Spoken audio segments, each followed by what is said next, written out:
Assalamualaikum warahmatullahi wabarakatuh. Di sini kita akan menerangkan interaksi budaya pada masa kerajaan Islam keberagaman masyarakat Indonesia.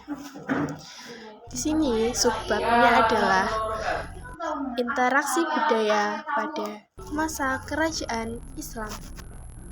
Sebelum kita melanjutkan ke materi, kita terlebih dahulu perkenalan diri. Hai, aku Nevila Amelia Putri. Yuk kenalan lebih jauh.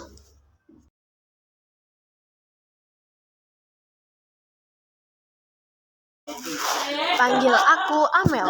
Hai teman-teman semua, selamat datang di presentasi pengenalan diriku.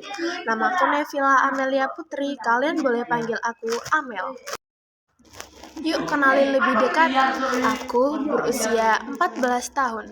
Lahir dan tinggal di kota Tuban, kota tercinta yang mengukir banyak kenangan untukku.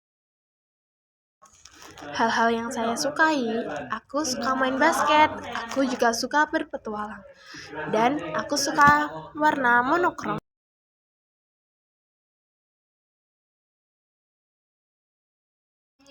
Hobiku, aku suka sekali membuat makanan dan minuman. Aku juga sekali menanam bunga.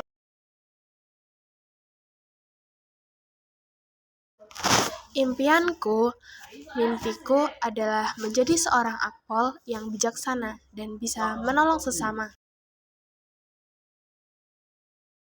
Terima kasih teman-teman semua, senang bertemu kalian semua.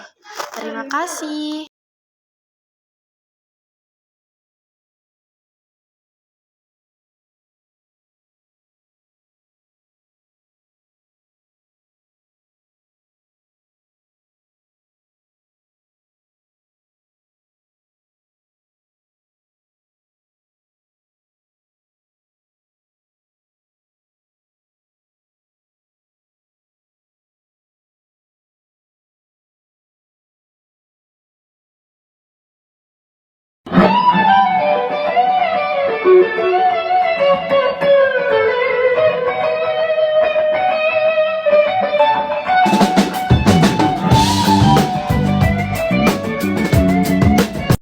Yang pertama, perkembangan agama dan kebudayaan Islam di Indonesia dibagi menjadi 3, yaitu teori Gujarat, teori Makkah, dan teori Persia.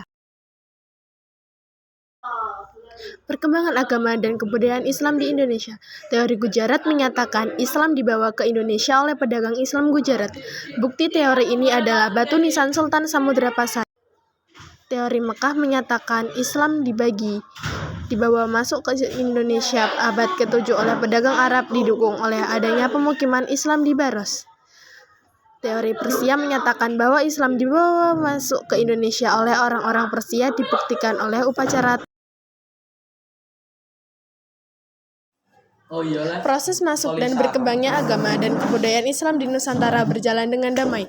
Agama dan kebudayaan Islam mendapat peranan para wali cukup besar dalam penyebaran agama Islam di Indonesia. Ada 9 wali atau lebih yang lebih dikenal dengan sebutan Wali Songo yang menyebarkan agama Islam khususnya di Tanah Jawa.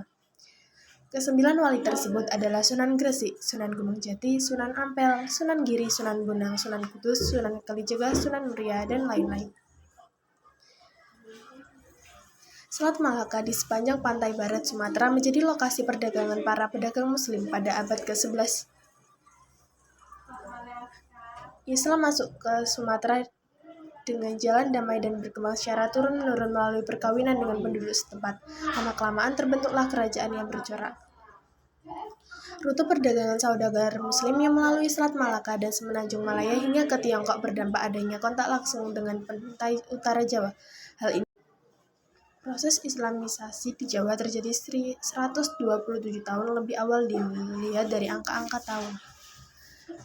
Pada abad ke-18, Sultan Syarif Abdurrahman, seorang bangsawan Arab, menyiarkan agama Islam di Kalimantan Barat, terutama di sekitar Pontianak, di Kalimantan Tengah, tepatnya di kota Waringin. Proses Islamisasi di Kalimantan Selatan berawal dari permintaan bantuan oleh Pangeran Samudra. Penyebaran agama Islam di Kalimantan Timur terjadi pada masa pemerintahan Raja Mahkota dari Kerajaan Sulawesi. Agama Islam di Sulawesi pertama kali dianut oleh raja dan masyarakat Gorontalo.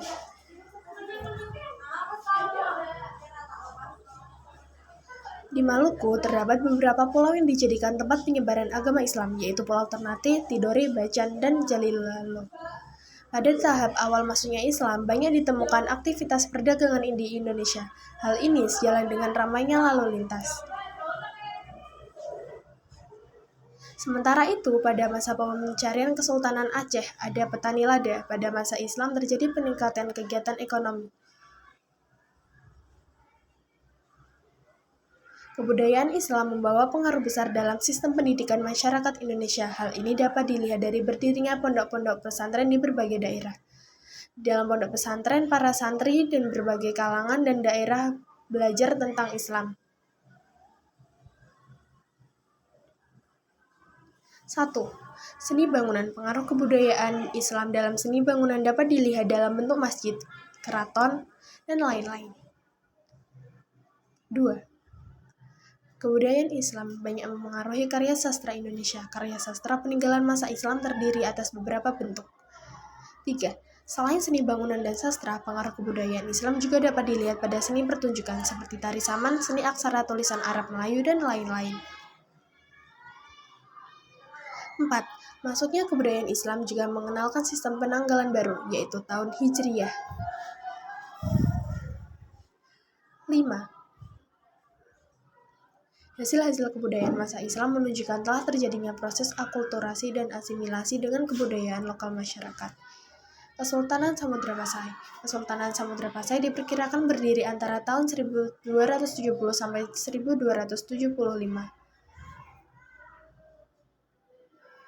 Kesultanan Samudra Pasai menjalin hubungan dengan negara Cina, Persia, Turki, negara-negara Arab, dan Siam. Kesultanan Aceh. Kesultanan Aceh berdiri sekitar awal abad ke-16 di bawah pimpinan Sultan Ali Muqayyid Shah.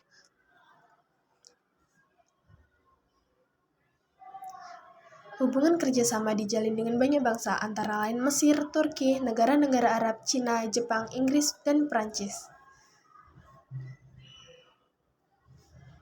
Kesultanan Demak merupakan kerajaan Islam pertama di Pulau Jawa yang didirikan oleh Raden Fatah pada akhir abad ke-15.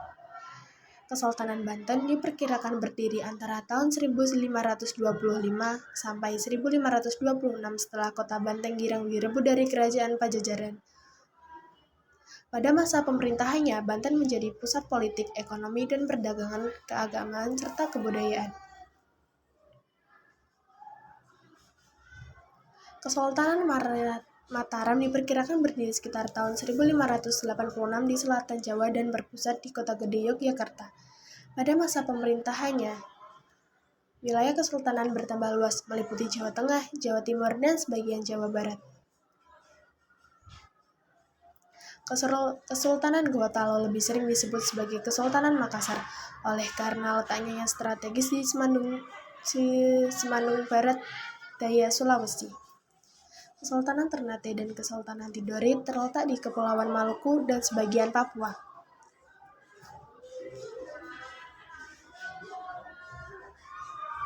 Banyak pedagang dari berbagai negara datang untuk membeli rempah-rempah